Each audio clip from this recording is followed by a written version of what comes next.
let's say you're socially anxious. Okay, so what happens when you're socially anxious?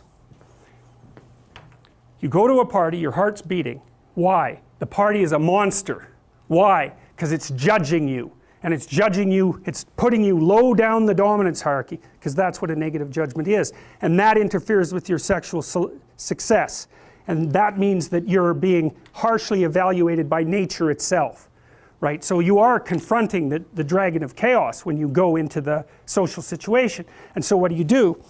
You're like this, right? You hunch over, and that's low dominance. I'm no threat. It's like, well, that's not going to get you very far. You know, but that's a logical thing to do in the face of a tyrant. So I'm no threat. You know, you look at the king and you're dead. I'm no threat. I'm hunched over. And then what's happening internally? What are people thinking about me? What are people thinking about me? Am I looking stupid? Am I looking foolish? Geez, I'm awkward. I hate being here. Man, I'm sweating too much. It's all internalized, right? It's all self-focused. The eye isn't working. What do you tell people? Don't stop thinking about yourself, because you can't. It's like, don't think of a white elephant.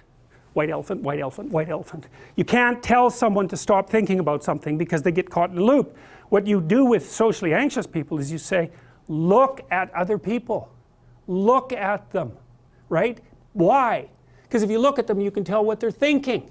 And then unless you're terribly socialized, and some people are. Some people have no social skills. And so the reason they can't go to a party is because they don't even know how to introduce themselves. Like no one ever taught them how to behave.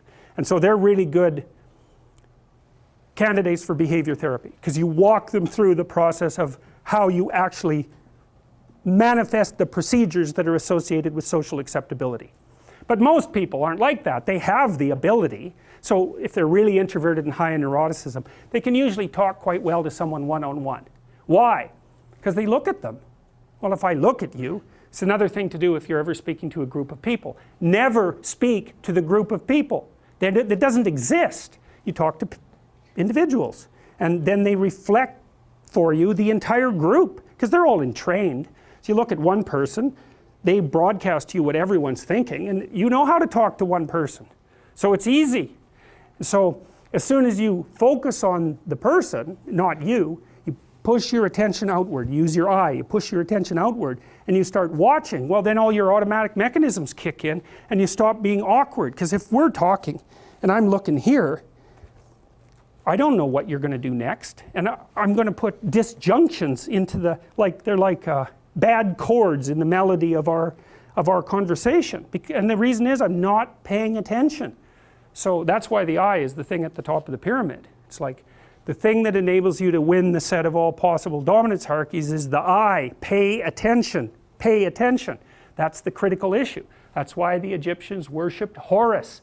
That's why Horus was the thing that rescued Osiris from the depths. It's the capacity to pay attention. What do you pay attention to most? What your right hemisphere signals as anomalous. It attracts your attention. It's like, this isn't going quite right. I'm not looking at that. Wrong.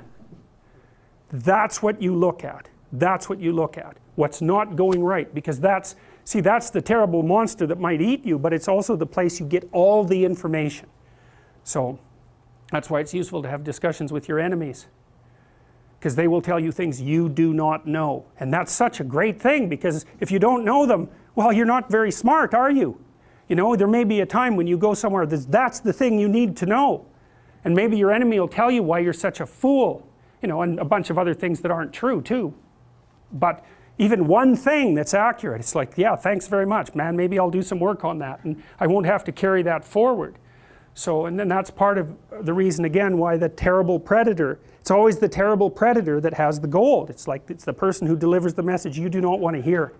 So it's rough, but it doesn't matter. Life is rough.